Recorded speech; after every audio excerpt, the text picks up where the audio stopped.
एक प्रतिभाशाली व्यक्ति का पुनर्जन्म। निर्माता विध्वंसक। अध्याय 2473-83। जुआरी टीम ने घबराहट में सांस फूलने लगी। उन्होंने एक दूसरे को देखा, उनमें से हर किसी के पास कहने के लिए कुछ था, लेकिन साथ ही उसे व्यक्त करने के लिए कोई शब्द नहीं था। हालांकि उन्हें एक बात समझ में आ गई, वे डरे हुए हैं। सैम ने उनकी हालत पर ध्यान नहीं दिया। अगर उसने ध्यान भी दिया होता तो शायद उसे इसकी परवाह नहीं होती। प्रारंभिक आदान प्रदान के बाद मुझे लगता है कि यह एक अच्छा अगला कदम है। जैसे ही उन्होंने यह बात कही, कुछ और लोग उस क्षेत्र में प्रवेश कर गए और वे भी पहले की तरह उसी खूनी सूची में विलीन हो गए। ये पूरी तरह से काम कर रहा है, सैम ने फिर से बड़बड़ाया। हेजल उसकी बेपरवाही देखकर अवाक रह गई। उसने उसके कारनामे सुने और देखे भी, जब उसने दर्जनों दूसरे और पहले दर्जे के बच्चों का पीछा करके उन्हें मार डाला। लेकिन यह अगले स्तर की बेरुखी है। इन सभी लोगों के जीवन के प्रति उसकी बेरुखी ने उसके मुंह में कड़वाहट पैदा कर दी। उसे वह समय याद आया जब सैम ने उसे योजना समझाई थी। हम उन्हें घुसते ही एक उपहार देंगे। हालांकि घात लगाना तो बस एक शुरुआत होगी। कुछ दिनों के बाद हम उनमें इसकी आदत डाल देंगे। वे हमारे अगले कदम का अनुमान लगाते हुए और अधिक हमलों की उम्मीद करेंगे। फिर हम प्रवेश द्वार को अवरुद्ध करने जा रहे हैं। मैंने इसके लिए कुछ खास योजना बनाई है, लेकिन मुझे आप लोगों से इस पर बहुत काम करने की जरूरत है। मेरे पास इतने कम संसाधन हैं कि मैं इसे अकेले नहीं बना सकता। एक बार जब हम इसे स्थापित कर देंगे तो बाहर निकलने का रास्ता बंद हो जाएगा। फिर ये हमारे लिए खुला मौसम होगा। हम उन्हें हटा देंगे। पहले तो उन्होंने इस बारे में ज्यादा नहीं सोचा। उन्हें लगा कि सैम अगले स्तर की कोई बैरिकेड तकनीक निकालेगा, लेकिन प्रवेश द्वार को रोकने के बजाय उसने मौत का जाल बिछा दिया। हरा पोर्टल यही है, उनकी आंखों के सामने, लेकिन जो कोई भी उस तक पहुंचने की कोशिश करेगा वह मर जाएगा। सबसे बुरी बात तो यह है कि उन्हें यह भी पता नहीं कि आखिर उन्हें कौन मार रहा है। वे अंदर आते हैं और गायब हो जाते हैं, बस इतना ही। अब वे इस बात को लेकर चिंतित हैं कि वह आगे क्या करेगा। ठीक है दोस्तों, आगे बढ़ने से पहले मुझे एक बात पर आपकी बात चाहिए। सैम ने उसके विचारों को बीच में ही रोक दिया। हेजल और टीम ने फिर से एक दूसरे की ओर देखा और सिर हिलाया। वैसे भी उनके पास ज्यादा विकल्प नहीं है। अगले कुछ दिनों में आप कुछ ऐसी चीजों को देखेंगे और उनमें भाग लेंगे जिनकी आपने कल्पना भी नहीं की होगी। आपने उन चीजों के बारे में अपने बुरे सपने में भी नहीं सोचा होगा, लेकिन आप फिर भी ऐसा करेंगे। मैं तुम्हें एक चेतावनी दे रहा हूं। एथेना अकादमी और हेफेस्ट अकादमी का एक भी व्यक्ति इस ग्रह से जीवित नहीं जाएगा। वे सभी मर जाएंगे और दुर्भाग्य से मेरे पास उनसे सीधे मुकाबला करने की साधना नहीं है। इसलिए मेरी चालें धूर्त और यहां तक कि गंदी भी होंगी, जो उन्हें क्रूर बनाता है। तो अभी से अपने दिलों को मजबूत कर लो। मैं नहीं चाहता कि तुम लोग बाद में मुझसे डरो। अगर तुम्हें इसे पचाने के लिए समय चाहिए तो या तो अभी कर लो, या इसे उस समय के लिए बचाकर रखो जब तुम इस ग्रह को अकेले छोड़ दोगे। या फिर अगर तुम इतने कायर हो कि यह सब करने में असमर्थ हो तो मुझे अभी बताओ। मेरे पास तुम्हें यहां से बाहर भेजने का एक तरीका है और मैं बिना किसी दूसरे विचार के ऐसा करूंगा। लेकिन अगर आप यहीं रहना चाहते हैं तो बेहतर होगा कि आप इसे अंत तक देखें। उसके शब्दों ने हजियल के संदेह को और पुख्ता कर दिया। वह वाकई कुछ ऐसा करने की योजना बना रहा था जिसे पचाना मुश्किल था। हालांकि उनमें से कोई भी जाने के लिए आगे नहीं आया। 5 मिनट बाद सैम ने सिर हिलाया और कहा, अच्छा, अब मुझे वहां स्पष्ट प्रवेश द्वारों को अवरुद्ध करने दें। कनेक्ट करने वाले वर्महोल भी अवरुद्ध हो जाएंगे और मैं पक्षी कठपुतलियों, छायाओं और आत्माओं को किसी भी संभावित गतिविधि पर नजर रखने के लिए रखने जा रहा हूं। मुझे लगता है कि जब हम इस पर काम कर रहे हैं तो पूरे ग्रह में एक नेटवर्क स्थापित करना बेहतर है। मेरे लिए इसका निर्माण आसान है, इन्हें स्थापित करने में अधिक समय नहीं लगेगा। एक बार जब हम उनके सभी संभावित भागने के रास्ते बंद कर देंगे तो हम इलाके और उनकी कमजोरियों का अधिकतम उपयोग करेंगे। और हम समूह में हत्या नहीं कर रहे हैं, हम व्यक्तिगत हत्या कर रहे हैं। हम एक बार में एक लक्ष्य को मार रहे हैं। अगर बीच में दूसरे लोग मर जाते हैं तो यह एक अतिरिक्त बोनस है, लेकिन हमारा लक्ष्य हमेशा एक बार में सिर्फ एक व्यक्ति को मारना होता है।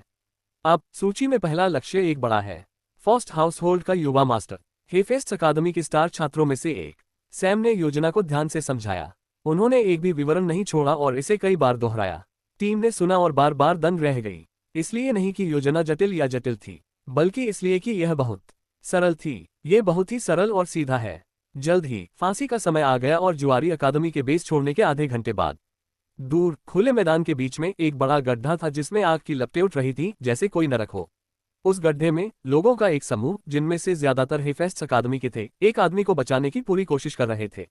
वह व्यक्ति जो सैम की सूची में पहला लक्ष्य था, उस प्रचंड अग्निकुंड में वह केंद्र में था, आग के पिंजरे में फंसा हुआ था जो हर गुजरते सेकंड के साथ उसे भस्म कर रहा था। उसके शरीर पर कई जगहें हैं जो बढ़ी हुई दिव्य ऊर्जा से चमक रही हैं। उसने अपनी ऊर्जा परिसंचरण पर पूरा नियंत्रण खो दिया।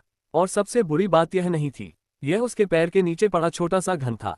अगर कोई ध्यान से देखे तो पता चलेगा कि यह वही घन था जो गड्ढे की भड़की हुई लपटों को उसके चारों ओर आग के पिंजरे में बदल रहा था। वही अग्नि का पिंजरा जो वास्तव में उसके शरीर में प्रवेश कर गया था और उसकी तंत्रिकाओं और शिराओं को तबाह कर दिया था, जिससे वह अपने स्वयं के ऊर्जा प्रवाह पर नियंत्रण खो बैठा था। हेजल और उनकी टीम कुछ मील दूर से एक क्रिस्टल टेबल के माध्यम से इस दृश्य को देख रही थी। सैम ने उसी दृश्य को बेस से देखा। जैसे ही उन्होंने ऐसा किया, नारंगी लपटें धीरे धीरे थोड़ी गहरी हो गईं और क्यूब में मौजूद अभिशाप सक्रिय हो गया। लक्ष्य गहरे नारंगी रंग की लपटों के साथ जल रहा था, जिसमें हल्का कालापन भी था। वह दर्द से चिल्लाया जैसे उसकी आत्मा में आग लग गई हो। जलन धीमी और क्रमिक थी, लेकिन बहुत शक्तिशाली थी। किसी कारण से उसका जीवन जितना संभव था उससे कहीं अधिक समय तक बरकरार रहा। यद्यपि उसकी हड्डियों से मांस जलकर गिर गया था, फिर भी वह जीवित था। इस दर्दनाक मौत ने दर्शकों को भयभीत कर दिया, खास तौर पर जब उन्हें याद आया कि यह कितनी आसानी से अंजाम दिया गया था। उन्हें बस इतना याद है कि गैम्बलर अकादमी की टीम उनके पीछे पड़ गई थी। घात लगाकर हमला बहुत तेज और सटीक था। हमला लक्ष्य पर हुआ क्योंकि उस पर कई हमले किए गए थे। फिर लक्ष्य उस क्यूब में चला गया और उन्हें ये भी नहीं पता कि यह कैसे हुआ। एक बार क्यूब सक्रिय हो जाने के बाद जुआरी अकादमी ने उसकी रक्षा को कम करने और उसे व्यस्त रखने के लिए बस कुछ और हिट लगाए, छोटे क्यूब को अपना काम करने का समय देने के लिए। और बस इतना ही, बाकी सब तो बस किसी को धीरे धीरे जलाकर मार डालने की एक लंबी और कष्टकारी प्रक्रिया थी। पहला लक्ष्य नीचे था। इससे पहले कि प्रतिद्वंद्वी अपनी स्थिति को समझ पाते, सैम ने योजना के साथ अपने अगले लक्ष्य का स्थान और विवरण भेज दिया। यह एथेना अकादमी से था और विरोधियों को इसकी उम्मीद नहीं थी। पहले और दूसरे लक्ष्य में कोई संबंध नहीं था, कोई सामान्य बिंदु नहीं था और वे इतने करीब भी नहीं थे। यह एक यादृच्छिक चयन की तरह लग रहा था और वास्तव में ये था। सैम ने बेतरतीब ढंग से एक सदस्य को चुना और उनके साथ सौदा किया। लक्ष्य को गिराने में आधे घंटे से ज्यादा समय नहीं लगता था। समय बीतने और गैम्बलर टीम के अभ्यस्त होने के साथ साथ इसमें और भी कम समय लगता था। विरोधियों को धीरे धीरे अपनी स्थिति की गंभीरता समझ में आने लगी। घात लगाना, रणनीति अपनाना, क्विंज और उसके साथ आई सभी सेनाओं से निपटना। जो कुछ उन्होंने अनुभव किया उसकी तुलना में ये सब बच्चों का खेल था। धीरे धीरे एक के बाद एक लक्ष्य को निशाना बनाया गया। वे सभी मारे गए। उनकी कमजोरियां उनके खिलाफ काम कर रही थीं। वे असहाय थे और सबसे दर्दनाक तरीके से मारे गए। जल्द ही कुछ दस्तों का मनोबल गिर गया। जुआरी अकादमी के हमले कहीं से भी अचानक शुरू हो गए। वे छुपे हुए और अपरिहार्य थे, इसलिए विरोधियों ने ग्रह छोड़ने की कोशिश की और फिर उन्हें अपने सबसे बुरे सपने का सामना करना पड़ा। जब भी कोई अंतरिक्ष द्वार का उपयोग करता था तो हवा से कुछ निकलता था और द्वार को उड़ा देता था, जिससे वह अस्थिर हो जाता था और अंतरिक्ष में एक विशाल दरार पैदा हो जाती थी। इस तरह की दर्जनों अंतरिक्ष दरारें थीं। हरे रंग का द्वार और वर्महोल सैम द्वारा बनाए गए विशेष अवरोध से ढके हुए थे, जिसने हर उम्मीद से भागने वाले को खूनी धुंध में बदल दिया और उनके जीवन का कोई निशान नहीं बचा। विरोधियों को अपनी स्थिति का एहसास हो गया। उनमें से सैकड़ों, वे सभी उस गृह में फंस गए थे और वे एक एक करके मरने जा रहे थे। जल्द ही आधे घंटे की हिट 10 मिनट की हिट में बदल गई और फिर 5 मिनट की हिट में बदल गई। सैकड़ों की संख्या में मौजूद सेनाएं धीरे धीरे दर्जनों में पहुंच गईं। इस दौरान बाहरी दुनिया, अकादमिक क्षेत्र इस बात से पूरी तरह बेखबर था। इसमें शामिल 3 अकादमियां, हेफेस्ट्स अकादमी, एथेना अकादमी और गैम्बलर अकादमी, तीनों ही इस टकराव के नतीजों का इंतजार कर रही थीं। तीनों अकादमियों के बीच तनाव एक नए स्तर पर पहुंच गया और यह सभी ग्रेड में फैल गया। सैम ने पहले ही दूसरे ग्रेड के खिलाफ एकल जीत हासिल कर ली है, इसलिए तीसरे ग्रेड की जीत थोड़ी ज्यादा महत्वपूर्ण है। और वे सभी जानते थे कि कब्रिस्तान ग्रह कितना मूल्यवान है। दिन बीतते गए और तनाव बढ़ता गया और दर्शक भी इन दिग्गजों को एक दूसरे को हराने के लिए उत्सुक थे। वे किसी भी क्षण टुकड़े उठाने के लिए तैयार थे। लिंग तियान, जो सैम की पागलपन भरी गतिविधियों पर नजर रखने का प्रभारी व्यक्ति था, सबसे अधिक चिंतित था। सैम ने पूरी दूसरी कक्षा को अपने कब्जे में ले लिया और तीसरी कक्षा में पहुंच गया। केवल लिंग तियान और हेजल की टीम को ही इस बारे में बताया गया। वह भेष बदलकर कब्रिस्तान चला गया, इसलिए वह पहले से भी अधिक चिंतित था। अन्य बुजुर्गों ने इस स्थिति को देखा और एक सप्ताह बाद उनमें से एक ने पूछा, लिंग तियान, तुम इस बात पर परेशान हो रहे हो और पूरी बात थोड़ी अजीब है। एक हफ्ते में एक भी व्यक्ति उस पोर्टल से बाहर नहीं आया। जरूर कुछ गड़बड़ है। हमें शायद सबसे बुरा भी मान लेना चाहिए। अन्य 2 अकादमियों के साथ शांति समझौता शुरू करने के बारे में आपका क्या विचार है? हम अन्य मोर्चों पर नुकसान को कम कर सकते हैं। वे पहले से ही दबाव महसूस कर रहे हैं। मैंने सुना है कि अन्य अकादमियां इन दोनों से एकजुट हो रही हैं। सैम की तकनीक उन सभी को एक साथ लाने के लिए एक बहुत ही आकर्षक चीज है। अब वे केवल इसलिए रुक रहे हैं ताकि हेफेस्ट्स और एथेना अकादमियों को और अधिक क्षति पहुंचे, अपने घाटे को बढ़ाने के लिए। इससे पहले कि वे अपना मन बदल लें, हमें कदम उठाना होगा। लिंग तियान ने आह भरी, इसकी चिंता मत करो, मैं इस बात को लेकर चिंतित नहीं हूँ। तब मैं इसके बारे में बात नहीं करना चाहता, लेकिन जहां तक मुझे पता है हमारी टीम अभी भी अच्छी स्थिति में होगी। मुझे बस इस बात की चिंता है कि पोर्टल से कोई नहीं आया, बस इतना ही। लेकिन उन कारणों से नहीं जो आप सोच रहे हैं। बस मुझे अकेला छोड़ दो और पूरे दिन पोर्टल पर नजर रखो। उन्होंने अपनी बात पूरी भी नहीं की थी कि उन्हें खबर मिली कि पोर्टल खुल गया है और गैम्बलर टीम के कुछ सदस्य बाहर चले गए हैं। हालांकि जिस बात ने सभी को चौंका दिया वह गैम्बलर टीम का प्रमुख खिलाड़ी था। खबर फैल गई, सभी अकादमियों के वरिष्ठ अधिकारी और डीन सतर्क हो गए। जब तक लिंग तियान द्वार पर पहुंचा तब तक उसे थोड़ी देर हो चुकी थी। दर्जनों आभाएं सैम पर दबाव डाल रही थीं, उसे घुटने टेकने के लिए दबाव डाल रही थीं। वह झपटने ही वाला था तभी लिंग तियान प्रकट हुआ। उसकी उंगलियों के एक झटके से सैम पर से दबाव खत्म हो गया। उसने सैम को उठने में मदद की और पूछा, अंदर क्या हुआ? सैम ने अपनी कठोरता को दूर किया और बुजुर्गों की ओर ठंडे भाव से देखा। हेफेस्ट अकादमी और एथेना अकादमी के लोग वहां थे। उस ग्रह के अंदर सभी को बंद हुए कई दिन हो गए थे, इसलिए निश्चित रूप से वे चिंतित हो गए। उस दुनिया में सैम की उपस्थिति ने उनकी चिंता को और बढ़ा दिया। सैम ने अपने अंगों को थोड़ा फैलाया और लिंग तियान के प्रश्न का उत्तर दिया। फीनिक्स ग्रह में सभी ने आत्महत्या कर ली। हेफेस्ट, एथेना अकादमी और उनकी सहायक सेनाओं का एक भी सदस्य जीवित नहीं बचा। वे सब मर चुके हैं। अब सभी स्थानीय बल गैम्बलर अकादमी टीम के सामने झुक गए। हम 2 लोगों को पीछे छोड़ गए। मैं चाहता हूं कि आप वहां निपटान दल भेजें और उनसे कहें कि वे सुनिश्चित करें कि वितरित होने से पहले सब कुछ मेरे पास से गुजरे। मैंने अभी तक अपना हिस्सा नहीं लिया है और मैं इस बार सावधानी से काम लेना चाहता हूं। वहां कुछ अच्छी गुणवत्ता वाली चीजें हैं। कुछ क्षण के लिए पूरे क्षेत्र में सन्नाटा छा गया। लिंग तियान ने अपना पसीना पोंछा और पूछा, आपका क्या मतलब है? आप समझते नहीं कि गुणवत्ता वाली चीज का क्या मतलब है? इसका मतलब है ऐसा नहीं है बेवकूफ। तुम्हारा क्या मतलब है? सभी ने आत्महत्या कर ली। ओह, वे सब मर गए। आत्महत्या का मतलब है जानबूझकर कुछ ऐसा करने की कोशिश करना जिससे अंततः उनकी जान चली जाए। इसलिए उन सभी ने आत्महत्या कर ली। सैम द्वारा आत्महत्या। मौन का एक और दौर। एक ध्वनि से यह बाधित हो गया, जम्हाई लेना। सैम ने आलस से अपने पैर खींचे और जम्हाई ली। Boom boom boom. विभिन्न शक्तियों के कई हमले, सभी उस पर लक्षित थे। एक ही समय में गोली चलाई गई थी। विस्फोटों और प्रभावों की एक श्रृंखला के बाद दृष्टि साफ हो गई। लिंग तियान सैम और समूह के सामने खड़ा था। एक ऊर्जा अवरोध ने उन्हें सभी हमलों से बचा लिया। खांसी खांसी, एक पल के लिए तो मुझे लगा कि मैं मर गया। सैम ने चेहरे पर मुस्कुराहट के साथ जवाब दिया, लिंग तियान, बेहतर होगा कि तुम उस आदमी को अभी सौंप दो। तुमने एक उपद्रवी को तीसरी कक्षा के दायरे में भेजने की हिम्मत की। तुम लोगों ने क्या किया? मेरे अकादमी सदस्यों का क्या हुआ? हेफेस्ट अकादमी के सदस्यों में से एक ने धार्मिक क्रोध में चिल्लाया।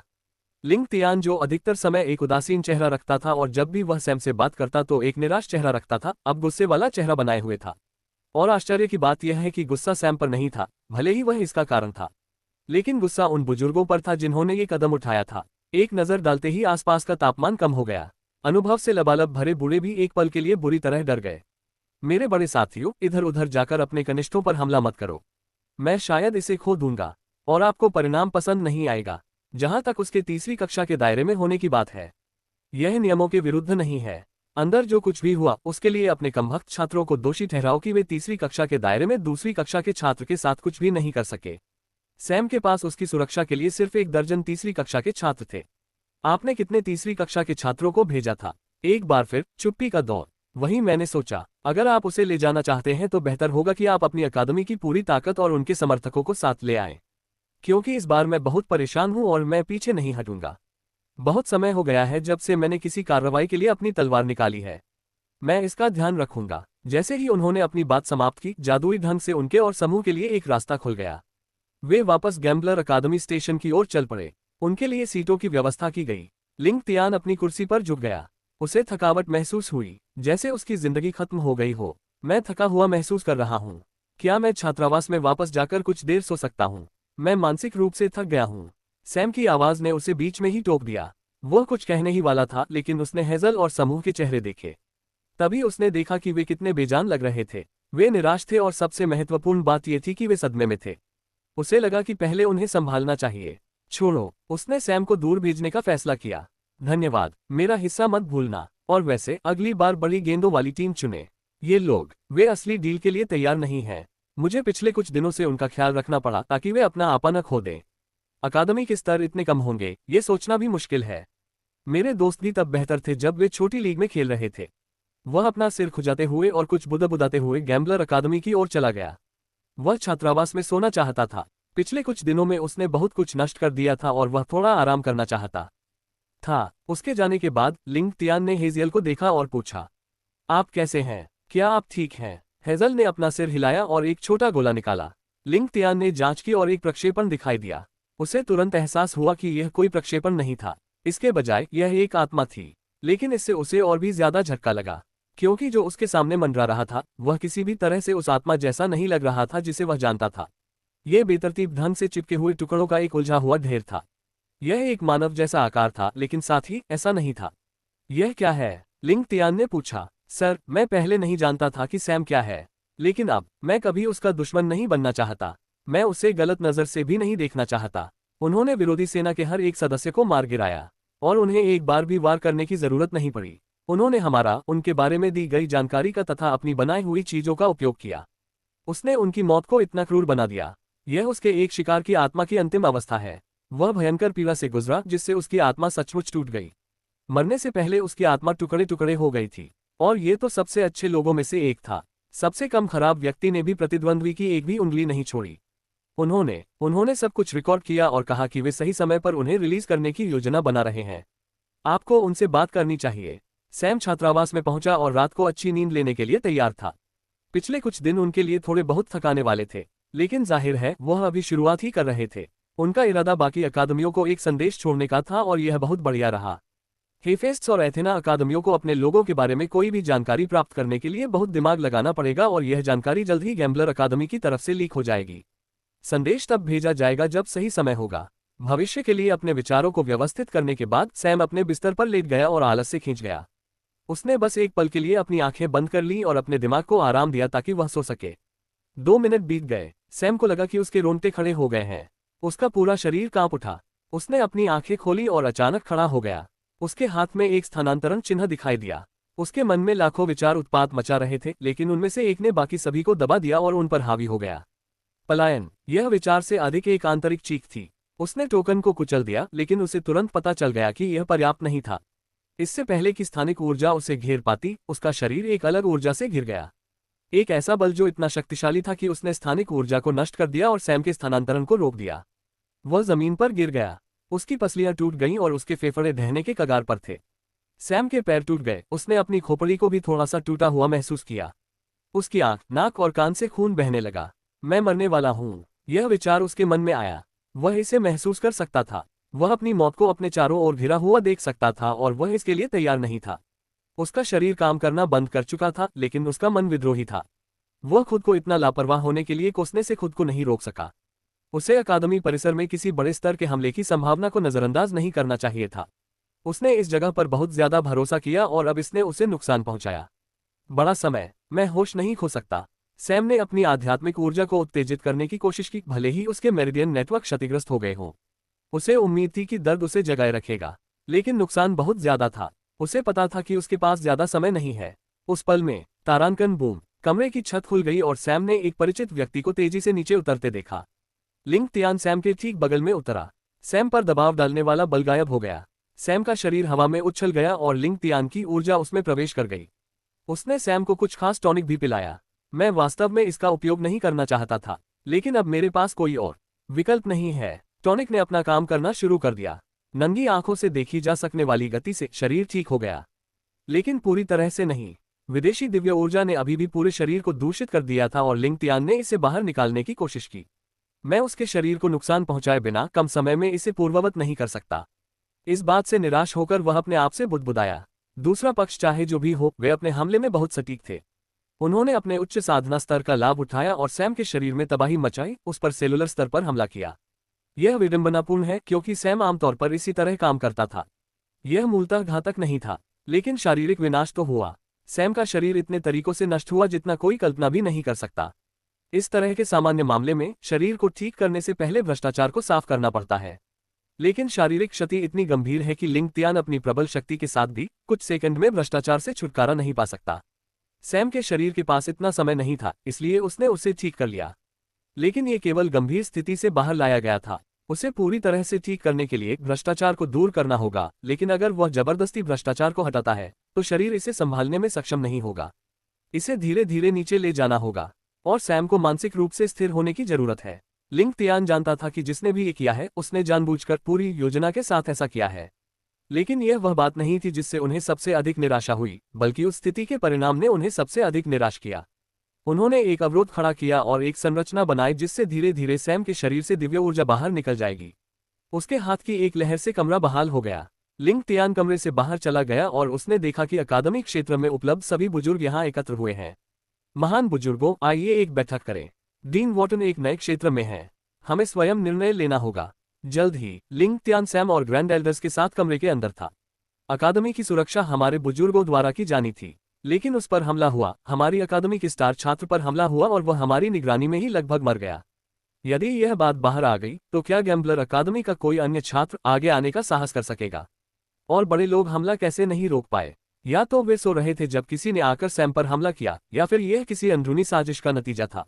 किसी भी तरह से यह इस बात का संकेत है कि हमें अपने बुजुर्गों में से कुछ बुरे लोगों को निकाल देना चाहिए। लेकिन ये सब सबसे बुरा हिस्सा नहीं है। मुझे चिंता है कि उसके जागने के बाद क्या होगा। मेरे अनुमान से उसे 2 दिन में होश आ जाएगा। तब तक आप लोगों को ये पता लगा लेना चाहिए। तुम भी पोर्टल्स पर अकादमी स्टेशन संभाल लो, मैं उसकी देखभाल करूंगा। बड़े बुजुर्गों को डांटने के बाद वह उनकी बातें सुनने को भी तैयार नहीं था। उसने उन्हें बर्खास्त कर दिया। लेकिन बाहर निकलते ही बड़े बुजुर्गों ने चर्चा की। भले ही यह अंदर का काम था। हम क्या करने जा रहे हैं?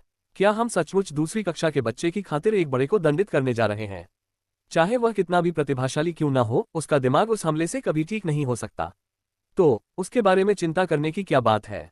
मेरा मानना है कि हमें उस बुजुर्ग को ऐसी सजा देनी चाहिए जिससे वह कुछ समय के लिए सुर्खियों से दूर रहे और अगले कुछ वर्षों तक उसे चारे के रूप में इस्तेमाल किया जा सके। इतना ही काफी होगा। अगर सजा बहुत कठोर होगी तो दूसरे बुजुर्ग उसे स्वीकार नहीं करेंगे। 2 दिन बीत गए। लिंग तियान ने स्वयं ही कुछ जांच की और जल्द ही उसे पता चल गया कि यह काम किसने किया है। लेकिन इससे वह परेशान हो गया। बुजुर्ग के खिलाफ कोई ठोस सबूत नहीं है और उसके पास एक बहाना भी तैयार है। दूसरे बुजुर्ग भी बुजुर्ग को अपना समर्थन दे रहे हैं। इससे वह नाराज हो गया। सैम ने गैम्बलर अकादमी के लिए बहुत परेशानी खड़ी की, लेकिन उसने इंटर अकेडमी टूर्नामेंट के दौरान ज्यादातर जीत हासिल कर ली। हालांकि विजय अभियान में सैम के उत्पात के बाद जुआरी अकादमी के सदस्यों के लिए इसे संभालना थोड़ा मुश्किल है। कम से कम छात्रों को इससे कुछ हद तक राहत मिली, लेकिन बड़ों ने इसे दिल पर ले लिया। शायद उनकी अपनी अक्षमता के कारण या उनके सीमित विश्वदृष्टि के कारण वे दूसरी कक्षा के बच्चे द्वारा की गई हरकतों के लिए निशाना बनाए जाने को पचा नहीं पा रहे हैं। विशेष रूप से सैम द्वारा दिव्य पशु कब्रिस्तान में किए गए स्टंट के बाद बहुत असंतोष था। अब चूंकि सैम की हालत ठीक नहीं दिख रही है, इसलिए वे इस बारे में और भी अधिक झिझक रहे हैं। इस बीच डव और वॉटन को खबर मिल गई और वे वापस आ गए और वे लिंग तियान के साथ सैम का इंतजार कर रहे थे। क्या वह ठीक हो जाएगा? अन्य बुजुर्ग कह रहे हैं कि वह शायद ठीक नहीं होगा। डव ने लिंग तियान से पूछा, वह ठीक हो जाएगा? यह पहली बार नहीं है जब वह इतनी बुरी स्थिति में था। अभी तो उसके ठीक होने की चिंता भी मुझे नहीं है, लेकिन बुजुर्गों ने कहा कि उसके उठने के लिए उसकी इच्छा शक्ति अस्वाभाविक रूप से मजबूत होनी चाहिए। बुजुर्ग स्तर के हमले की अवशिष्ट दिव्य ऊर्जा, यहाँ तक कि मुझे भी उससे निपटने में कुछ परेशानी होगी। इसकी चिंता मत करो, वह जल्द ही ठीक हो जाएगा। मेरी वर्तमान चिंता उसके ठीक होने के बारे में नहीं है, बल्कि उस बुजुर्ग के बारे में है जिसने ये किया। मेरे पास उसे पकड़ने के लिए पर्याप्त सबूत नहीं है।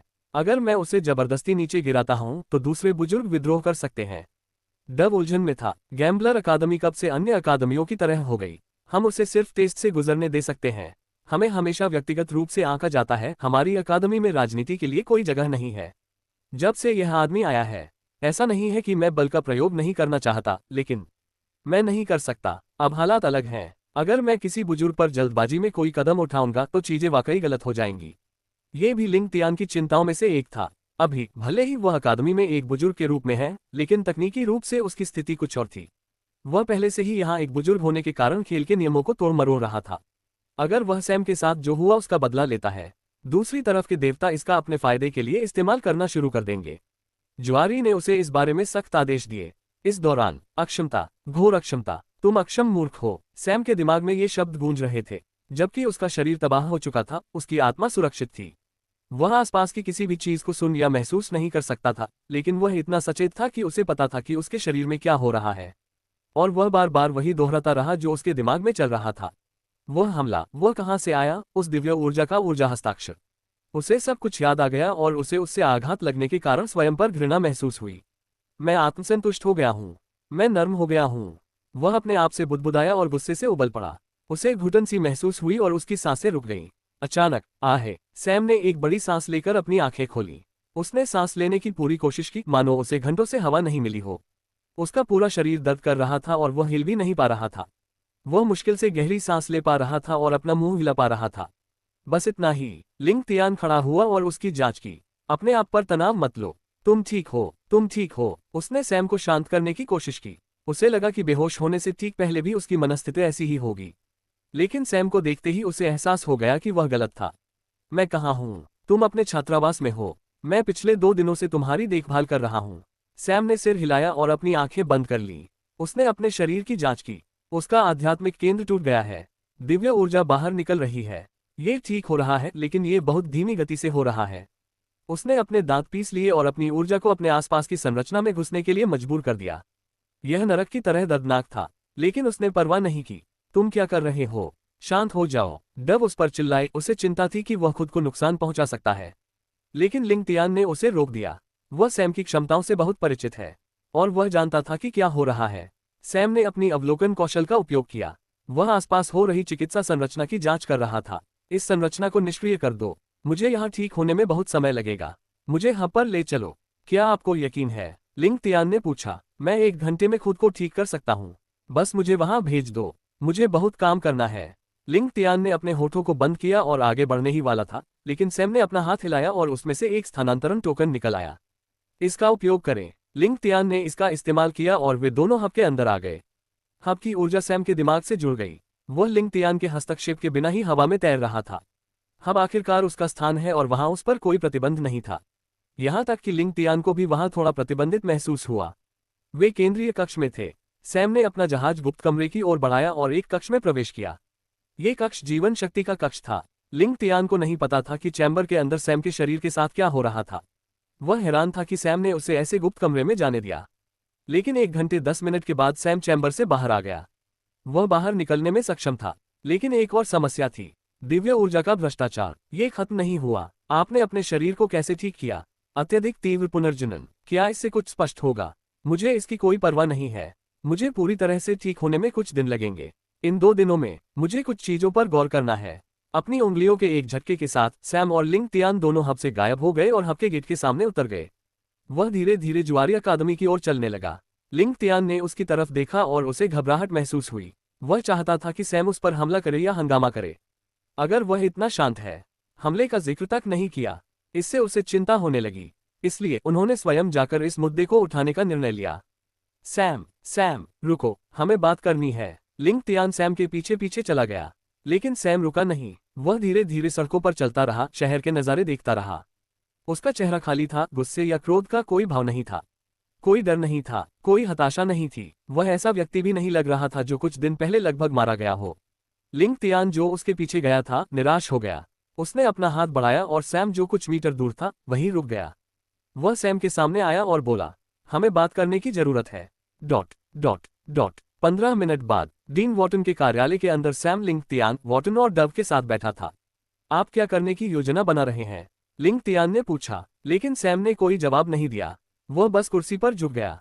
वह आलसी होकर बैठा था, मानो उसे कमरे में मौजूद 3 अन्य लोगों की कोई परवाह ही न हो। सैम, मैं तुमसे पूछ रहा हूँ, तुम क्या करने की योजना बना रहे हो? लिंग तियान की आवाज ठंडी हो गई। सैम ने उसी खाली चेहरे से उसकी ओर देखा और जवाब दिया, तुम तो ऐसे व्यवहार कर रहे हो जैसे तुम मुझे जानते ही नहीं। लिंग तियान, तुम्हें क्या लगता है मैं क्या करूंगा? आप ऐसा नहीं कर सकते। मैं ये करूंगा। सैम, अब तक तुमने जो कुछ भी किया है वह छात्रों की सीमा के भीतर है, लेकिन अब अगर तुमने कुछ भी गलत किया तो मेरे लिए तुम्हें बचाना मुश्किल हो जाएगा। ओह, तुम तो हमेशा से मेरी रक्षा करते आए हो। सैम के सवाल ने लिंग तियान को झकझोर दिया। उसे पता था कि वह हमले का अनुमान लगाने में विफल रहा, इसलिए उसने कोई व्यवस्था भी नहीं की। सैम लगभग मारा गया। फिर भी आप ऐसा नहीं कर सकते। आप एक हारी हुई लड़ाई लड़ रहे होंगे। अकादमी को इसे संभालने दीजिए। मैं आपको एक संतोषजनक परिणाम देने की कोशिश करूंगा तो आप उस आदमी की उपाधि छीन लेंगे, उसे अकादमी से निकाल देंगे और उसका वरिष्ठ दर्जा छीन लेंगे, और ऐसा करने के लिए उसे सभी छात्रों, वरिष्ठों, डीन और यहां तक कि बाहरी लोगों के सामने सार्वजनिक रूप से मृत्युदंड देंगे। मुझे नहीं पता था कि तुम मुझसे इतना प्यार करते हो, लिंग तियान। सैम की आवाज भी थोड़ी ठंडी हो गई।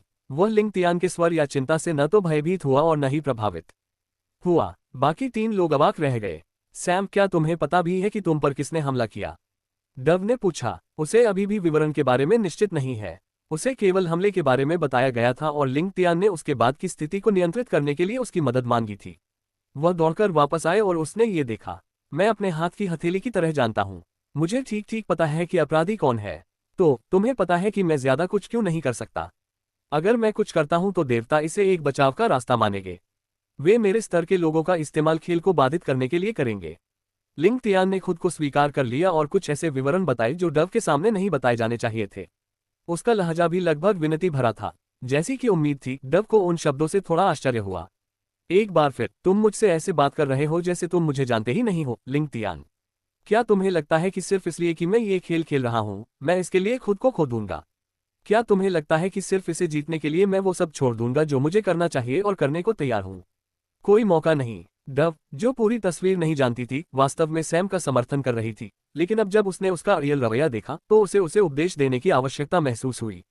फिर से, सैम, तुम्हें अनुकूलन करना सीखना चाहिए।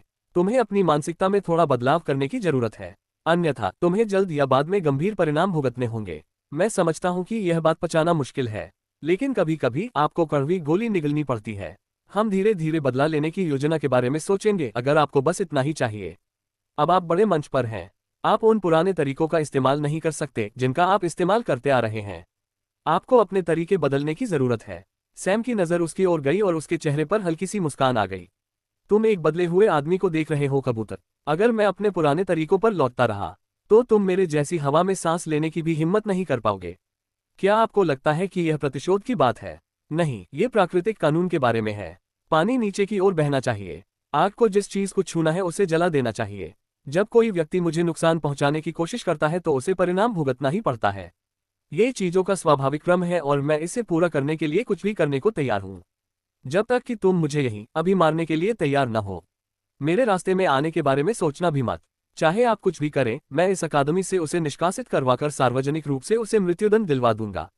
यही इसका अंत करने का एकमात्र तरीका है। यदि आप इसे रोकना चाहते हैं तो या तो मुझे अभी मार दीजिए या फिर वही कीजिए जो मैंने उस बुजुर्ग से कहा था। जब वह जाने वाला था तो उसने लिंग तियान की ओर मुड़कर कहा, जब तक मैं अपना बदला नहीं ले लेता और आपके सभी छात्रों को संदेश नहीं भेज देता, तब तक मैं गैम्बलर अकादमी की मदद नहीं करूंगा। अगर कोई भी इसमें मेरी बाधा बनेगा तो मैं उसे मारने में संकोच नहीं करूंगा। सैम, अपने साथ ऐसा मत करो, लिंग तियान ने आह भरते हुए जवाब दिया। उसे पता था कि सैम इतना गुस्सा क्यों है। एक तरह से लिंग तियान सैम का बहुत एहसानमंद था, क्योंकि सैम हमेशा उसके लिए कुछ न कुछ करता रहता था। उन्होंने गैम्बलर अकादमी को नुकसान पहुंचाने की अपेक्षा उसकी मदद अधिक की। अब उसी अकादमी के एक व्यक्ति ने उसे मारने की कोशिश की। यह उसकी पिछली जिंदगी की कहानी है। फिर से, हमें क्या करना चाहिए, बड़े कबूतर ने पूछा। उसके साथ बने रहने और उसे सुरक्षित रखने का प्रयास करें। लिंग तियान कमरे से बाहर चला गया। वह एक खास दिशा में उड़ चला, बुजुर्गों के क्वार्टर की ओर। एक विशेष बुजुर्ग के क्वार्टर में उनमें से कई लोग चर्चा करने के लिए एकत्रित हुए हैं। लिंग तियान ने दरवाजा खटखटाया और अंदर घुस गया। उसकी नजर एक खास बुजुर्ग पर पड़ी।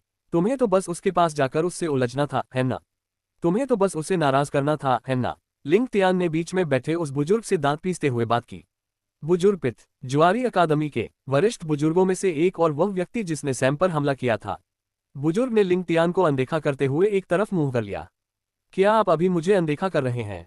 लिंग तियान की आभा भड़क उठी और उसने बूढ़े आदमी को अपनी गिरफ्त में ले लिया। बूढ़े का शरीर ऐसे कांप रहा था जैसे उसकी ठुड्डी में हवा चल रही हो।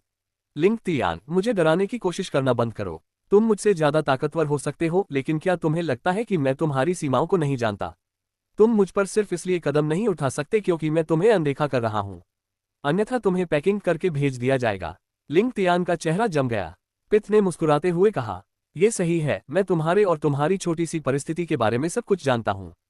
तो अगर मैंने दूसरी कक्षा के किसी शरारती बच्चे को सजा देने की कोशिश की तो क्या होगा? तुम्हारे पास मेरे साथ इस मुद्दे पर बहस करने का कोई जरिया नहीं है। ये सुनकर दूसरे बुजुर्ग दंग रह गए। वे वास्तव में विभिन्न कारणों से बुजुर्ग का समर्थन कर रहे थे। कम से कम उनमें से कुछ ने तो ऐसा किया, लेकिन उन सभी को लिंग तियान के बारे में चिंता थी। पिछली बार लिंग तियान ने थेरॉन को चीर फाड़ कर रखा था, जो उनकी नज़र में लगभग एक दुष्स्वप्न जैसा चरित्र था। इसलिए वे थोड़ा डरे हुए थे। लेकिन लिंग तियान हैरान दिखाई दिया। तुम्हें कैसे पता चला? लिंग तियान ने पूछा। अंदाजा लगाओ, ऐसी जानकारी लीक करने की हिम्मत कौन करता है? लिंग तियान को तुरंत समझ आ गया। उसने खिड़की से आसमान की ओर देखा और उसे जोर से गाली देने की अपनी इच्छा को दबाना पड़ा। एक क्षण बाद उसने बस आह भरी। लिंग तियान ने पित की ओर मुड़कर कहा, हाँ, तुमने इस खामी का फायदा उठाया, लेकिन मुझे यकीन है कि तुम्हें इसका पछतावा होगा। मैं शायद उस पर कदम उठाने के लिए आप पर गुस्सा हूं, लेकिन मैं इसलिए ज्यादा गुस्सा हूं क्योंकि इससे सैम जैसे आदमी पर क्या असर पड़ता है। बस अपने आप को तैयार रखो। वह जाने ही वाला था, लेकिन रुक गया और अन्य बुजुर्गों की ओर देखने लगा। आप लोग बेहतर होगा कि अपनी दूरी बनाए रखें। अगर आप मेरे और सैम के पक्ष में नहीं हैं तो कोई बात नहीं, लेकिन पित के पीछे मत जाओ और खुद बर्बाद मत हो जाओ। तभी लिंग तियान को एक संदेश मिला। ये कबूतर से आया था। एल्डर लिंक, हमने उसे खो दिया। सैम अकादमी क्षेत्र से गायब हो गया। किसी ने उसे नहीं देखा। लिंग तियान ने आह भरी। मैं भी यह अनुमान नहीं लगा सकता कि वह कहाँ गया होगा। बस कुछ संभावित स्थानों का पता लगाओ और उसे खोजने का प्रयास करो। मेरे पास कुछ विचार हैं कि खोज कहाँ से शुरू करनी है। आप लोग शुरू करें और मैं भी शामिल हो जाऊंगा। और मैं तुम्हें पहली और आखिरी बार बता रहा हूं, उससे कभी भी उलझना मत। उसे धमकाने या नुकसान पहुंचाने की कोशिश मत करना। इसके बाद वह चला गया। वापस आते समय उसके मन में लाखों विचार आए।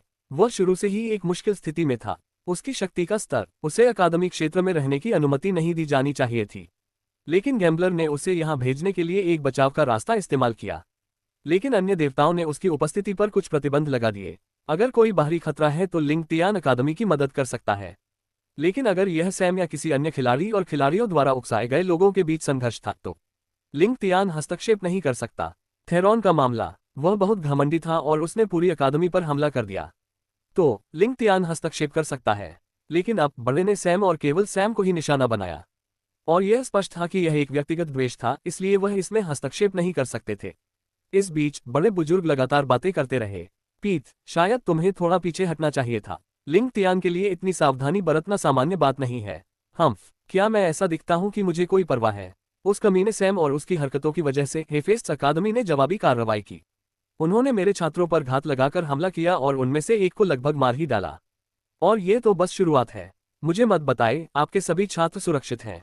हम सभी को क्यों कष्ट उठाना पड़ता है क्योंकि एक व्यक्ति अपने आप पर नियंत्रण नहीं रख पाता। मुझे यकीन है कि तुम भी उसे मारना चाहते थे। तुम में हिम्मत नहीं है, लेकिन मुझ में है। उसे जो करना है करने दो। वह भाग्यशाली है कि वह जीवित है, लेकिन यदि वह कोई गलती करता है तो मुझे उसे फिर से मार गिराने में कोई आपत्ति नहीं है। पित को अपने बारे में गर्व महसूस हो रहा था। किसी कारण से वह खुद को शक्तिशाली महसूस कर रहा था, लेकिन साथ ही अकादमी के दायरे से कहीं दूर, 9 गुटों में से एक के अधीनस्थ क्षेत्र में, एक भव्य संपत्ति के बीच में, वहां दर्जनों अंग और शरीर बिखरे पड़े थे। सभी को ऐसे काटा गया था जैसे उन्हें किसी बड़े पैमाने पर पकाने के लिए तैयार किया जा रहा हो। खूनी दृश्य के ठीक बीच में एक लंबा मांसल आदमी अपने हाथ में एक बड़ी कुल्हाड़ी लिए खड़ा था और हाँफ रहा था। वह खून से लथपथ था और वह घुटनों के बल बैठे एक बूढ़े व्यक्ति को देख रहा था। उसकी आंखें निराशा से भरी हुई थीं। तुम हमारे साथ ऐसा क्यों कर रहे हो? बूढ़े आदमी ने पूछा। आपका परपोता थोर अकादमी में पढ़ रहा था, है ना? हाँ, उसने मुझे नाराज कर दिया। कुल्हाड़ी नीचे आए और बूढ़े आदमी का सिर काट दिया। इवन ने अपने चेहरे से खून पोंछा और पीछे मुड़ा। मुझे लगा कि योजना के अगले चरण के लिए अभी कुछ समय बाकी है। तुम इतनी जल्दी यहाँ क्यों आ गए? इवन ने सैम से पूछा। सैम ने खूनी दृश्य को देखा और कहा, योजना में बदलाव, मुझे टीम की मदद चाहिए। क्या हुआ? जुआरी अकादमी के किसी व्यक्ति ने मुझे नाराज कर दिया। वह मूर्ख कौन है? बड़े पित, चलो, मुझे पूरी टीम को ढूंढना है। हमें बहुत काम करना है। चलो ठीक है, जाओ। इवा और सैम आयामी ड्रिफ्टर का उपयोग करके गायब हो गए। इसी तरह के दृश्य विभिन्न दूरदराज के क्षेत्रों में भी हुए। प्रबंधक दल ने अपने अपने लक्ष्य अकादमियों के अंतर्गत कुछ निम्न स्तर के परिवारों का नरसंहार करने में खुद को व्यस्त कर लिया। सैम के फोन का इंतजार करते हुए वे यही कर रहे थे। अब पित की मूर्खता के कारण वे पहले ही वापस आ रहे हैं। वापस अकादमी के क्षेत्र में, लिंग तियान अकादमी में अपने कार्यालय में था। वह अपने बाल खींचने से बस चूक गया। सैम को अकादमी छोड़े 3 दिन हो चुके हैं और उसका कोई पता नहीं था। वह अकादमी के बाहर सैम की गतिविधियों के बारे में ज्यादा नहीं जानता था। जो चीजें उसे पता थीं, वे उसे कुछ जगहों पर ले गईं। लेकिन सैम का कहीं कोई पता नहीं था। तुम कहाँ चले गए थे? तुम क्या योजना बना रहे हो? लिंग तियान वास्तव में घबरा गया है। डव जो उसके पास ही बैठा था उसे इस तरह देखकर अजीब लगा। बड़े, मैं समझ सकता हूं कि आप उसकी सुरक्षा के बारे में चिंतित हैं। लेकिन जितना अधिक मैं आपको देखता हूं, उतना ही अधिक मुझे लगता है कि आप इस बात को लेकर चिंतित हैं कि वह क्या करेगा। चाहे वह कितना भी योग्य क्यों न हो, वह तो बस दूसरी कक्षा का छात्र है। उसे तो बहुत पहले ही सफलता नहीं मिली। क्या आपको नहीं लगता कि यह थोड़ी अतिशयोक्ति है? लिंग तियान अपनी कुर्सी पर पीछे झुक गया और आह भरते हुए छत की ओर देखा और असहाय होकर बोला, मेरा विश्वास करो, ऐसा नहीं है। आप नहीं जानते, अकादमिक क्षेत्र में कोई नहीं जानता। अरे, यहाँ तक कि सैम भी नहीं जानता कि वह वास्तव में क्या करने में सक्षम है। केवल मैं ही जानता हूँ। सिर्फ मैं ही जानता हूँ कि वह क्या कर सकता है। वह वास्तव में क्या कर सकता है। मैंने उसकी आत्मा देखी है। मुझे पता है कि आपने उसकी पृष्ठभूमि के बारे में खोजबीन की है, लेकिन मुझे नहीं पता कि आपको क्या मिला। मैं भी इसका खुलासा करने की स्थिति में नहीं हूँ। लेकिन अब तक सैम ने हमेशा असंभव को संभव बनाया है, और ऐसा सिर्फ इसलिए है क्योंकि वह ऐसा जरूरत के चलते करता है। उसे सत्ता की चाहत नहीं है। वो हर चीज के लिए तैयार रहता है और सत्ता, अधिकार और बाकी सब कुछ एक साइड इफेक्ट बन जाता है। वह वास्तव में इसका उतना आनंद नहीं लेता। हालांकि अगर लोग उसे उकसाते रहेंगे तो वह अपने द्वारा किए जाने वाले विनाश का आनंद लेने लगेगा। यदि यह मेरे ऊपर होता तो मैं उसे एक कमरे में बंद कर देता और यह सुनिश्चित करता कि वह शांतिपूर्वक अपना जीवन जिए तथा उसे हर चीज की सुविधा मिले। अभी वह अपने उस हिस्से को खोलने की राह पर है। लिंग तियान अचानक रुक गया और अपने चेहरे पर हल्के से थप्पड़ मारा। मुझे नहीं पता कि मैंने तुम्हें ये सब क्यों बताया। मेरी बात पर ध्यान मत दो, बस चले जाओ। मैं इस स्थिति से निपटने का कोई तरीका सोचने की कोशिश करूंगा। मैं नहीं चाहता कि आप विजय में अपना अवसर खो दें। ये ठीक है, इस बार चौथी कक्षा के बच्चों के बीच ज्यादा प्रतिस्पर्धा नहीं है। हमारी अकादमी अच्छा प्रदर्शन कर रही है, मैं आपकी मदद कर सकता हूँ। वे दोनों बातें कर रहे थे तभी दोनों को एक संदेश मिला। यह संदेश चौथी कक्षा की दुनिया की प्रगति से संबंधित था, जिसे सुनकर वे दंग रह गए। इनमें से एक विश्व जिसमें केवल एक ही रहने योग्य ग्रह है, या सटीक रूप से कहें तो चौथी श्रेणी का विश्व गैम्बलर अकादमी द्वारा अपने नियंत्रण में ले लिया गया है। प्रगति को अंतिम रूप दिया गया है और अद्यतन किया गया है, जिसका मूल रूप से मतलब है कि अन्य अकादमियों और क्षेत्रों को पहले से ही इसके बारे में पता था और अब यह एक स्वीकृत तथ्य है। Golden stream. मुझे याद नहीं कि मैंने इस ग्रह पर किसी को भेजा था। उपलब्ध संसाधन हमारे चौथी कक्षा के बच्चों की आवश्यकताओं को पूरा नहीं कर सकते थे और वहां हमारा कोई दुश्मन भी नहीं था। जुआरी अकादमी की कौन सी टीम वहां गई थी? लिंग तियान ने जोर से आश्चर्य व्यक्त किया। गोल्डन स्ट्रीम, ये तो बस एक छोटी सी बात है। जहां तक मुझे पता है वहां केवल कुछ बाहरी लोग ही जा रहे हैं। वहां कोई विशेष अकादमी गतिविधि नहीं है, लेकिन अब जुआरी अकादमी ने इसे ले लिया। लिंग तियान उलझन में था और उसे बुरा लग रहा था। उसी समय स्वर्णिम धारा, एक युवक चट्टान पर खड़ा होकर ग्रह के आखिरी बचे शहर को देख रहा है। यह एकमात्र ऐसा शहर था जो पूरी तरह से नष्ट नहीं हुआ था। स्थानीय निवासी ब्लूप्रिंट के अनुसार टूटे हुए हिस्सों की मरम्मत के लिए तेजी से काम कर रहे हैं। काले लिबादे पहने उस युवक के चेहरे पर एक ठंडा भाव था जो धीरे धीरे विकृत होने लगा, जिससे उसके पीछे छिपेती के चेहरे के लक्षण दिखने लगे। ये सैम था। इसका प्रभाव पहले से कहीं ज्यादा तेजी से खत्म हो रहा है। मुझे इसमें थोड़ा और सुधार करने की जरूरत है। ये 5 लोग, 3 पुरुष और 2 महिलाएं, 5 प्रबंधक हैं जो अभी भी चौथी कक्षा के स्तर पर हैं, जो दिव्य स्तर की उत्कृष्टता का चरम चरण है। लेकिन वे सभी अपने छद्म रूप में हैं और सैम के छद्म रूप के विपरीत उनका छद्म रूप गायब नहीं हुआ, क्योंकि वह सीरम इंजेक्शन का इस्तेमाल नहीं कर रहा था जैसा कि वे करते थे। वह एक नया उत्पाद इस्तेमाल कर रहा था जिसे वह बना रहा था, जिसका असर कम था और जिसे सिर्फ चेहरे पर लगाना था। वैसे भी वह इन 5 को इस ग्रह से निपटने के लिए यहाँ लाया था और अब वह इसे अपने क्षेत्रों में से एक बना रहा था। उन्होंने आध्यात्मिक हस्ताक्षरों के साथ दस्तावेज भी तैयार किए जो दर्शाते हैं कि यह क्षेत्र उनका है। विजय प्रणाली इसे मान्यता देती है, इसलिए वह चौथे दर्जे के ग्रह में सबसे बड़ा हिस्सा रखने वाला व्यक्ति है। गुणन प्रभाव से वह जानता था कि अंक कितने बड़े होंगे और उसने उनमें से हर एक का उपयोग करने की योजना बनाई। चलो अगले वाले पर चलते हैं। सैम ने एक और गोली निगल ली और वे सभी हरे रंग के पोर्टल के माध्यम से ग्रह से बाहर निकल गए। अगले पर जाएं। एक बार फिर उसने एक ही ग्रह वाले क्षेत्र को लक्ष्य बनाया। उन्हें पूरा विश्वास है कि वे कुछ ही घंटों में इस पर विजय प्राप्त कर सकते हैं और उन्होंने पहले की तरह सावधानीपूर्वक योजना नहीं बनाई, नहीं उन्होंने ये सोचा कि किसी भी संभावित क्षति को रोकने के लिए संसाधनों को कैसे संरक्षित किया जाए। उसके दिमाग में बस एक ही बात थी और वो थी जितनी जल्दी हो सके राज्यों पर कब्जा करना, जितना हो सके उतने कुशलतापूर्वक उन पर कब्जा करना। उन्होंने केवल चौथी श्रेणी के क्षेत्रों को ही लक्ष्य बनाया। अगले कुछ दिनों तक लिंग तियान और डव, जो पहले से ही यह पता लगाने में व्यस्त थे कि सैम कहाँ हो सकता है, को यह नया सिरदर्द हुआ। और चूंकि सैम के बारे में कोई खबर नहीं थी, इसलिए उन्होंने इस स्थिति पर ध्यान केंद्रित करने का निर्णय लिया। यह उनका सबसे अच्छा निर्णय था, क्योंकि कुछ क्षेत्रों में गहराई से देखने के बाद लिंग तियान को समझ में आ गया कि इसके पीछे कौन था और इससे बिस्तर पर होने वाली भावना और भी बढ़ गई। तुरंत ही एक और बैठक आयोजित की गई। लिंग तियान डव के साथ बैठ गया और उन्होंने हमले के पैटर्न का विश्लेषण करना शुरू कर दिया। ये निश्चित रूप से सैम है। मुझे लगता है कि वह प्रबंधकों को वापस ले आया। लिंग तियान ने निष्कर्ष निकाला। क्या बकवास है, वे मैनेजर इस क्षेत्र की हर अकादमी के निशाने पर हैं। वह इन लोगों की नजरों से कैसे बच निकला? डव ने आश्चर्य से कहा। ठीक उसी तरह जैसे उसने इन लोगों के बीच से उन्हें निकालकर भागने में मदद की थी। उसके पास अवश्य ही कोई छद्मवेश तकनीक होगी। यह अच्छी खबर नहीं है।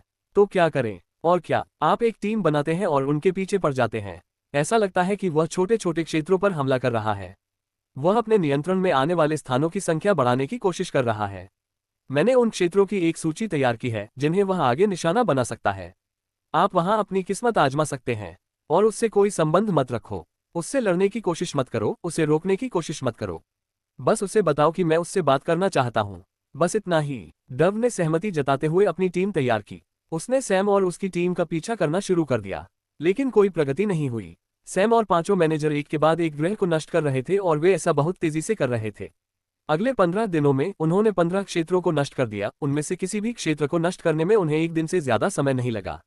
अन्य अकादमियों ने भी इस पर ध्यान दिया, लेकिन उन्होंने इस पर ज्यादा ध्यान नहीं दिया क्योंकि ये 15 क्षेत्र बहुत छोटे थे और इनके पास ज्यादा संसाधन नहीं थे। बार बार असफल होने के बाद डव को एहसास हुआ कि वह उनसे कभी नहीं मिल पाएगी। वे बहुत तेज और बहुत अप्रत्याशित हैं। वे हमेशा सबसे अप्रत्याशित रास्ता अपनाते हैं। इसलिए 15 मिनट के बाद वह फिर से लिंग तियान से मिली और कुछ प्रस्ताव रखा। क्या तुम सच में ऐसा करना चाहती हो? सैम की मौजूदा मानसिकता को देखते हुए वह तुम पर वार करने में संकोच नहीं करेगा। लिंग तियान ने उसे सीधे चेतावनी दी। एल्डर लिंग, आप उसे किसी तरह के अनुचित खलनायक की तरह चित्रित कर रहे हैं। वह बस थोड़ा घमंडी है। हाँ ठीक है, एक अविवेकी खलनायक को संभालना इस बच्चे से कहीं ज्यादा आसान है। मैं इस योजना के खिलाफ सलाह देता हूँ। क्यों? वह कमीना निश्चित रूप से एक चीज के लिए इन क्षेत्रों में तेजी से भाग रहा है। अंक, यह एक बड़ी योजना का हिस्सा है। अगर आप इस अभियान में बाधा डालेंगे तो वह उस व्यक्ति को संदेश भेजने की कोशिश करेगा जिसने ये काम किया है। वह शायद चाहता है कि कोई उसके क्षेत्र में घुसपैठ करे। यदि आप अब ऐसा करते हैं तो आप बिना किसी कारण के मुंह पर तमाचा खा रहे होंगे। अगर तुम उसे नहीं ढूंढ पाओ तो यही रुको, लेकिन ऐसा मत करो। जैसे ही उसने ये कहा, लिंग तियान के अधीन काम करने वाले प्रशिक्षकों में से एक दौड़ता हुआ आया और सूचना दी।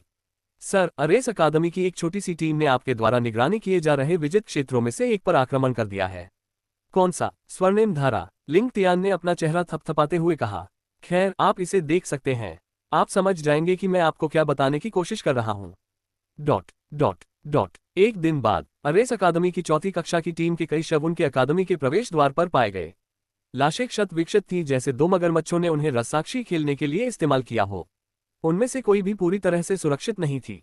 इसके साथ ही एक और संदेश भी था, इसे दोबारा मत आजमाओ। और यह एकमात्र संदेश नहीं था जो उन्हें मिला। उस दिन चौथी कक्षा के एक क्षेत्र में, यह उन ग्रहों में से एक है जिस पर अरेस अकादमी की मध्य स्तरीय टीमों में से एक ने कब्जा कर लिया है। एक चट्टान से अरेस अकादमी के मुख्य शहर का अद्भुत दृश्य दिखाई देता था। सैम, हम यहाँ क्यों हैं? मुझे छोटे ग्रहों पर कब्जा करने में मजा आ रहा है। इतनी जबरदस्त शक्ति से लोगों को दबाना मजेदार है। इस ग्रह पर बहुत सारी शक्तियां शामिल हैं। मीको एक चट्टान पर बैठकर अपने कटाना के ब्लेड को साफ कर रही थी। उसने भ्रमित स्वर में कहा। वह शिंटो क्षेत्र की प्रबंधकों में से एक है। सैम ने कोई जवाब नहीं दिया और बस शहर को देखता रहा। लेकिन उसने धूप का चश्मा पहन रखा था और वह सब कुछ देख रहा था। दक्ष उसके पास खड़ा होकर बोला, तुम्हें किसी मदद की जरूरत है। मुझे यकीन है मेरी नजर तुमसे बेहतर है। अगर तुम चाहो तो मैं दिव्य इंद्रिय से घरों में झांक सकता हूँ। दूसरी ओर आयता, माइकल और खुफू बस एक चट्टान पर बैठे थे, उबे हुए लग रहे थे। लेकिन वे कम से कम चुप तो थे। कुछ मिनट तक उसे रोकने की कोशिश करने के बाद दक्ष और मीको ने हार मान ली। जब आप किसी चीज को नष्ट नहीं कर रहे होते तो आप मजेदार नहीं होते। तभी सैम बोला, मैं कुछ कोशिश करना चाहता हूँ, लेकिन ये तुम लोगों के लिए खतरनाक होगा। यह क्या है? उन सभी पांचों ने अपनी आंखें बड़ी करके उत्सुकता से उसकी ओर देखा।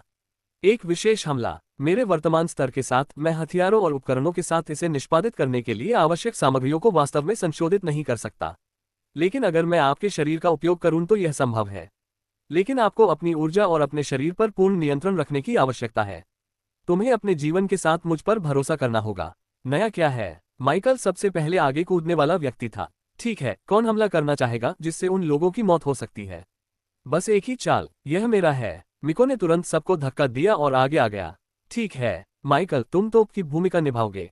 तुम उस शहर पर हमला करोगे। दक्ष, तुम्हारी रक्षा अधिक मजबूत है। मैं चाहता हूं कि तुम बीच में खड़े रहो, अपनी हथेलियां माइकल की पीठ पर रखो।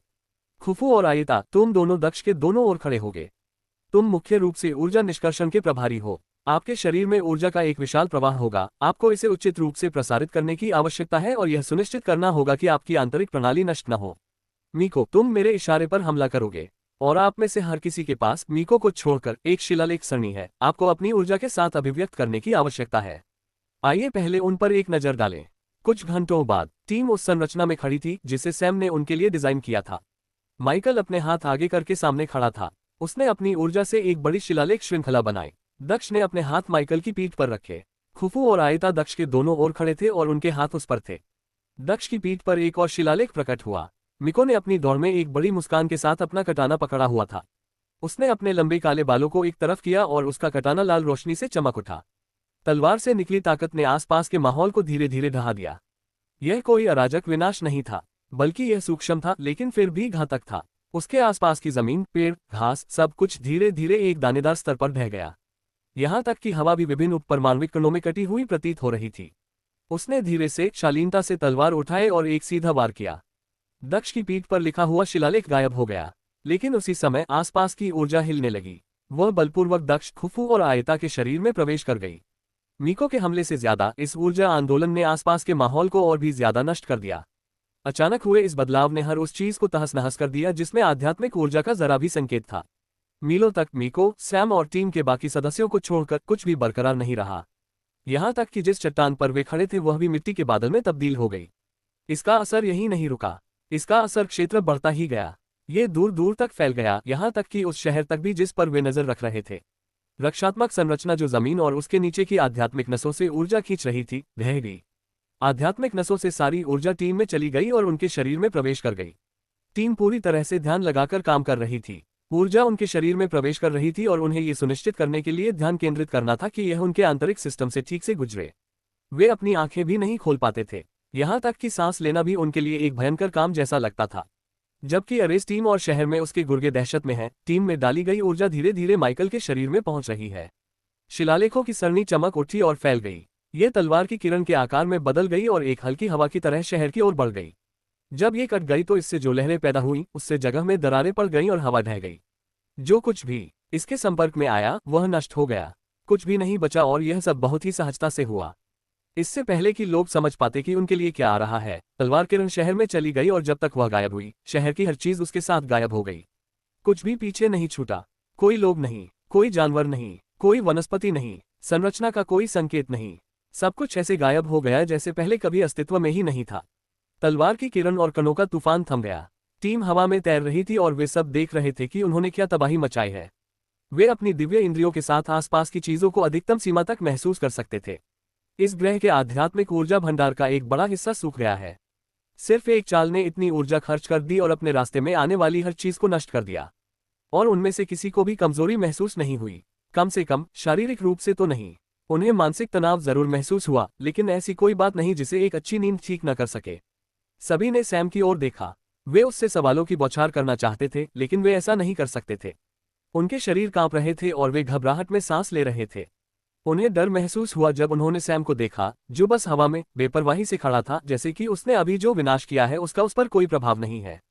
सैम ने उन पर एक व्यापक नजर डाली और कहा, चलो चलते हैं, मुझे यकीन है कि तुम कुछ और वार कर सकते हो। वे अभी भी सदमे में जमे हुए थे। चलो, ये तुम्हारी पहली सामूहिक हत्या नहीं है ना? टीम आखिरकार अपने होश में आए और सैम का पीछा किया। उस दिन उसी आकार के 3 और हमले हुए और अरेस टीम नष्ट हो गई। उन्होंने अपने नियंत्रण में लाभदायक क्षेत्रों को खो दिया। इस बार सैम ने कोई संदेश नहीं छोड़ा, सिर्फ इतना ही काफी है कि राज्य बदल गया। एक शब्दहीन संदेश ने जोर से बात की और यह काम कर गया। अन्य अकादमियां चौथी कक्षा के दायरे के बारे में चिंतित होने के बावजूद सैम और उसकी टीम के विस्तार से परेशान नहीं हुई, खास तौर पर क्योंकि वे केवल छोटे क्षेत्रों पर ही ध्यान केंद्रित कर रहे थे। वैसे भी यह अभी भी प्रतियोगिता का शुरुआती चरण है। वे अंकों पर बहुत अधिक ध्यान केंद्रित नहीं कर सकते, वे लंबे समय तक इसमें बने रहे। उन्हें कोई परवाह नहीं थी, लेकिन जाहिर है जुआरी अकादमी के सदस्यों को इसकी परवाह करनी थी। विशेष रूप से डव अरेस टीम के परिणाम को देखने के बाद हैरान रह गया। देखा, मैंने तुमसे कहा था कि इसका अंत अच्छा नहीं होगा। लिंग तियान लगभग खुश होना चाहता था। अगर स्थिति गंभीर न होती तो वह ऐसा कर लेता। वह ऐसा करने में सक्षम है, तो फिर वह अभी भी अकादमी में घर क्यों खेल रहा है? उसे युद्ध के मैदानों में स्थानांतरित कर दिया जाना चाहिए। उसका वहां मौजूद होना पूरे अकादमिक क्षेत्र के लिए अनुचित है। तुम्हें लगता है कि मैं यह नहीं जानता, लेकिन उसे यहाँ रहना ही होगा। ये सबके लिए बेहतर है। तो वह सचमुच उस बुजुर्ग के पीछे जाने वाला है। कोई बकवास नहीं। मेरी समस्या उसके द्वारा बुजुर्गों को मारने से नहीं है। समस्या सैम के वर्तमान शक्ति स्तर से है। यदि वह अपने नियंत्रण में मौजूद प्रबंधकों को बुजुर्गों को मारने के लिए मजबूर कर सकता है, तो अन्य अकादमियां उसे मारने के लिए किसी भी हद तक जा सकती हैं। वह अकादमी के इतिहास में अब तक किसी भी व्यक्ति की तुलना में सबसे अधिक दबाव को आकर्षित करेगा। तो तुम्हें चिंता है कि वह मर जाएगा? नहीं, मुझे चिंता है क्रोध और हताशा के आवेश में वह अकादमी को नष्ट कर देगा। मुझे ये जगह पसंद है। डब अवाक रह गया। एक तरह से लिंग तियान दूसरी कक्षा के छात्र को बहुत ज्यादा बढ़ावा दे रहा है। लेकिन जब कुछ दिन बीत गए और जब दूसरी तिमाही नए अंक आवंटित करने के साथ समाप्त हुई, तभी उसे समझ में आया कि लिंग तियान की बातें कितनी सच थीं। दूसरा क्वार्टर समाप्त हो गया और अंक वितरित किए गए। सैम ने इस तिमाही में 22 शब्दों पर विजय प्राप्त की। चौथी कक्षा के सभी छात्रों और उनकी टीम का उनमें से 20 पर 100% नियंत्रण था। शेष 2 छात्रों में से प्रत्येक का 75% नियंत्रण था। पहले से जीती गई भूमि ने ही उसे 2 लाख से ज्यादा अंक दिलाए। तीसरी श्रेणी की भूमि जिसे उसने अपने दांव से जीता था उसे 45,000 अंक दिलाए। लेकिन असली मजा तो निश्चित रूप से चौथी श्रेणी के क्षेत्र थे। गुणन कारक के कारण उन्हें 7 मिलियन से अधिक अंक मिले। सभी क्षेत्रों को मिलाकर उन्हें सटीक रूप से 7,917,660 अंक मिले। यह एक बहुत बड़ी उपलब्धि थी। ऐसा नहीं है कि अन्य अकादमियों को इस स्तर की सफलता नहीं मिली है, लेकिन उनमें से अधिकांश के लिए यह उनकी सभी टीमों का संयुक्त योग था। लेकिन सैम ने अकेले ही यह हासिल किया। टीमों ने नहीं, सिर्फ सैम ने ही यह हासिल किया। फिर दूसरे प्रतिभागियों के अंक थे। हालांकि उनके पास सैम के समान स्तर की ऑक्यूपेंसी नहीं थी, फिर भी उनके पास बहुत सारे अंक थे और उन सभी ने एक ही दिन स्टो का उपयोग किया। मैं चाहता हूं कि आप अपने सभी अंक एक ही चीज पर खर्च करें। दिव्य विरासत, बिना किसी अन्य तकनीक और इस तरह की ऊर्जा वाली विरासत, सिर्फ विकसित ऊर्जा वाली दिव्य विरासत। मैं चाहता हूं कि आप लोग जल्द से जल्द पूर्णता स्तर तक पहुंच जाएं। मुझे उन विरासतों को तेजी से विकसित करने के लिए एक विधि में सफलता मिली। आप प्रगति के लिए हब का उपयोग कर सकते हैं। मैं चाहता हूं कि आप लोग जल्द से जल्द सफलता प्राप्त करें। सैम ने उन्हें यही एकमात्र निर्देश दिया था। उसने उन्हें उनकी साधना प्रक्रिया के बारे में विस्तृत योजना भी दी ताकि आगे बढ़ने के दौरान उन्हें कोई रुकावट न आए। हब में सैम ने सभी प्रबंधकों के लिए अलग अलग कमरे बनाए। प्रत्येक कमरे में कई जानवरों के रक्त संबंधी सार तत्वों से युक्त शिलालेखों का एक समूह था। यह एक ऐसी व्यवस्था है जिसे सैम ने दिव्य विरासतों से प्राप्त ऊर्जा को साधकों के शरीर में तेजी से और आसानी से स्थानांतरित करने के लिए बनाया था। जैसा कि उसने उम्मीद की थी, उसे यह समझने में ज्यादा समय नहीं लगा। आखिरकार यह ऊर्जा हस्तांतरण का ही एक और रूप है और सैम पहले से ही इसमें माहिर है। उसने बस इतना किया कि उसने विजय बिंदु प्रणाली से खरीदे गए रक्तरेखा सार की आनुवंशिक जानकारी का उपयोग किया। उसने महसूस किया कि हर रक्तरेखा, चाहे वह जानवर की हो या साधक की, उसमें आनुवंशिक जानकारी होती है। रक्तरेखा पर होने वाले हमले और रक्तरेखा पर होने वाले विशिष्ट हमले इसके उदाहरण हैं। उस आनुवंशिक जानकारी में ऊर्जा को कुशलतापूर्वक रूपांतरित करने की एक अंतर्निहित तकनीक होती है। ये किसी भी साधक के मैनुअल ऊर्जा रूपांतरण से बेहतर काम करता है। इसलिए उन्होंने उस प्रक्रिया के एक हिस्से को अलग कर दिया और इसे दिव्य विरासत की ऊर्जाओं पर सक्रिय कर दिया। जैसे ही उन्होंने ऐसा किया, ऊर्जा फैल गई, जिससे यह अस्थिर और अत्यधिक उपभोग योग्य हो गई। प्रबंधक इसे पकड़ रहे हैं, इसे स्थिर करके इसकी अस्थिरता को कम कर रहे हैं और इसका उपभोग कर रहे हैं। बेशक ऊर्जा नियंत्रण पर पर्याप्त महारत के बिना स्थिरीकरण और रूपांतरण हासिल करना कठिन है, लेकिन चूंकि वे कुलीन वर्ग के थे, इसलिए प्रबंधकों के लिए ये काम आसान था। एक बार जब ये सब सुलझ गया तो सैम ने अपने आगे के शोध पर ध्यान केंद्रित किया। पूरे महीने प्रबंधक अलग थलग रहे और तब तक खेती करते रहे जब तक कि वे सफल नहीं हो गए। सैम बेशक अपनी खुद की खेती पर भी ध्यान केंद्रित करना चाहता था, लेकिन कुछ सोच विचार के बाद वह सिर्फ शोध पर ही केंद्रित रहा। शुरुआत के लिए दूसरे ग्रेड के भीतर तत्काल सफलताएं उसे बहुत मदद नहीं करेगी, इसलिए उसने इसे अपनी प्राथमिकता में दूसरे पर रखा। पूरी तरह से खेती पर ध्यान केंद्रित करने के बजाय उसने रक्त रेखाओं पर अधिक शोध करने पर ध्यान केंद्रित किया। अगर वह वास्तव में रक्त रेखाओं की आनुवंशिक जानकारी के पीछे के रहस्यों का पता लगा सकता है। सैम की कल्पना बस इसके बारे में सोचकर ही पागल हो गई। उसके पास बड़ी योजनाएं थीं और यह उसे एक बार फिर पूरे अकादमिक क्षेत्र को उलट पुलट करने में मदद करेगी। लेकिन इस बार उसके बाद सिर्फ एक ही एल्डर नहीं आएगा। इस बार सिर्फ दुनिया पर कब्जा करना ही नहीं, बल्कि अगर देवता भी नीचे आ जाएं और वरदान दे दें, तो भी पूरे अकादमिक क्षेत्र को अराजकता की गहराई में धकेलने से कोई नहीं रोक पाएगा। वह इसे जलते हुए देखना चाहता है और यह जलेगा भी। ये बुजुर्ग व्यक्ति संभवतः पहला ट्रिगर हो सकता है। ... सैम के गुस्से को पनपते हुए 1 महीना हो गया है। लिंग तियान ने उससे संपर्क करने की कोशिश की, लेकिन कुछ समय बाद उसने सैम को धक्का देना बंद कर दिया, क्योंकि एल्डरपिट द्वारा सैम को मारने की कोशिश की खबर, चाहे उन्होंने इसे कितना भी गोपनीय रखने की कोशिश की हो, जल्द ही फैल गई। इसके 2 परिणाम सामने आए। पहली बात तो यह है कि ओलंपियन अकादमियों ने जवाबी कार्रवाई शुरू कर दी। उन्हें लगा कि इस हमले ने सैम और गैम्बलर अकादमी के बीच के रिश्ते को खत्म कर दिया है। दूसरी बात, जो सैम के लिए भी आश्चर्यजनक थी, ये थी कि उसे भर्ती का प्रस्ताव मिला। वे खुली घोषणाएं पोस्ट कर रहे हैं और निश्चित रूप से अपने नेटवर्क के माध्यम से सैम को यह खबर मिल गई। बेशक यह कोई ओलंपियन अकादमी नहीं थी, वे इतने बेवकूफ नहीं हैं। ये दूसरी अकादमियां थीं। खास तौर पर डुआर्क क्षेत्र की सेट अकादमी ने उन्हें कई आमंत्रण भेजे। उन्होंने उनमें से किसी का भी जवाब नहीं दिया और सिर्फ अपने काम पर ध्यान केंद्रित किया। प्रबंधकों ने जल्द ही एक एक करके तोड़फोड़ शुरू कर दी। जब सभी ने सफलताएं हासिल कर ली तो सैम ने एक बैठक की। अब आप लोग कैसा महसूस कर रहे हैं? जैसे कि मेरा पुनर्जन्म हुआ है। लोग सही कहते हैं। वास्तव में संभोग ही वह जगह है जहां असली शक्ति होती है। सैम द्वारा किए गए सामूहिक हत्याकांडों से मिको आखिरकार उबर गई। अब वह अपने सामान्य रूप में वापस आ गई है। सच है, तुम जल्दी से जल्दी पकड़ लो सैम। पिछले राज्य कुछ भी नहीं है। कोई आश्चर्य नहीं, लेन हमेशा इतनी घमंडी थी। मैं उसे फिर से मेरे साथ अपमानजनक बात करते देखना चाहूंगा। वह आयता थी। यदि आप सिर्फ साधना क्षेत्र के कारण इतना अच्छा महसूस करते हैं तो आपको अपने क्षितिज को थोड़ा व्यापक बनाने की आवश्यकता है। मैं पहले ही देख चुका हूं कि असली ताकत क्या होती है। तुम अभी बहुत पीछे हो। सभी लोग सैम की ओर देखने लगे। वह बस बोलता रहा, वैसे भी अब समय आ गया है कि हम आगे बढ़ें। आइए बाकी 3 लोगों से मिले। मुझे यकीन है उन्होंने सारी तैयारियां कर ली हैं। हम 3 दिनों में एल्डर पिट को नीचे गिरा देंगे।